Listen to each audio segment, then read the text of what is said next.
You will survive. I don't want to survive! I want to live! Must follow like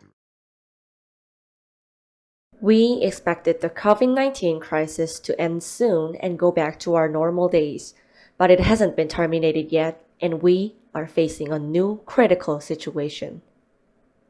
Last year, Europe and the United States raised suspicion about Russia's invasion of Ukraine. According to Politico, the appearance of the military equipment deployed by Russia in the Ukrainian border region was different from the past, and earlier this year, information from US intelligence community was additionally released that Russia would invade Ukraine. Suspicions had rarely abated, and Kremlin Press Secretary Dmitry Peskov repeatedly said Russia has no intention of invading Ukraine. However, on the 24th of February this year, the Russian invasion of Ukraine began under the name of military operations. Russian President Vladimir Putin said he felt a constant threat from modern Ukraine, and this action was aimed to demilitarize and denazify Ukraine. The following three things stand out in Russia's invasion of Ukraine. First, the battle tactics have changed. According to the report by Business Insider, Russian-backed separatists have repeatedly used all kinds of electronic and cyber tactics against Ukrainian forces since the outbreak of the Ukrainian war in 2014. Moreover, they sometimes combined electronic, cyber, and information warfare, intelligence operations, and bombardment at once. The war involved pro-Russian forces sending text messages to Ukrainian soldiers to spot areas where Ukrainian troops were concentrated, and social media being utilized for psychological warfare.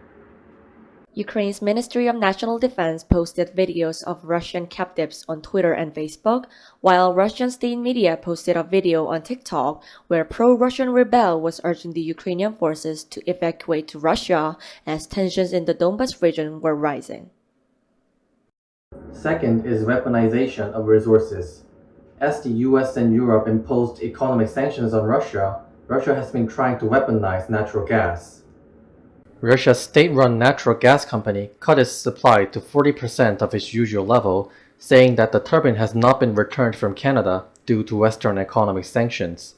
Subsequently, the submarine gas pipe was completely shut down for regular inspection and then restarted, but the supply was still 40% of the usual level, and recently to 20% of that. Food problems can also be deemed as part of this category. Since Russia and Ukraine produce a third of the world's wheat, this case is an example of the exploitation of geographical advantages in wartime to paralyze the wheat supply chain. All Ukrainian ports were closed and ships were not allowed to leave. A local Ukrainian farmer, Yuri Yalovchuk, expresses feelings, saying he'd like to sell wheat so that people won't starve, even if it's a very cheap price.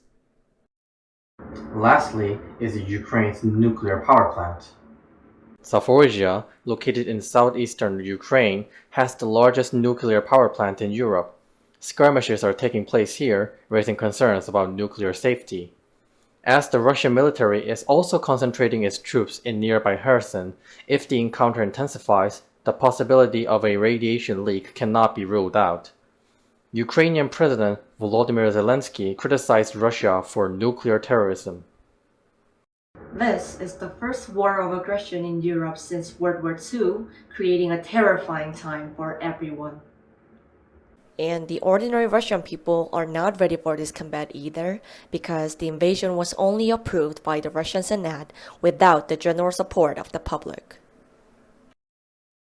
World War IV will be fought with sticks and stones, is Albert Einstein's prediction that any war in the future will bring mankind back to the Stone Age.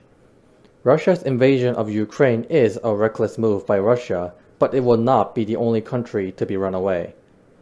Many countries are strengthening their military buildup to deter this war, and the results will be seen more clearly after the war has ended. Billionaire financier George Soros said, "The invasion may have been the beginning of the Third World War, and our civilization may not survive it." Only when people are alive can we discuss important issues such as fake, climate crisis, and abortion rights. We must stop Before we go too far.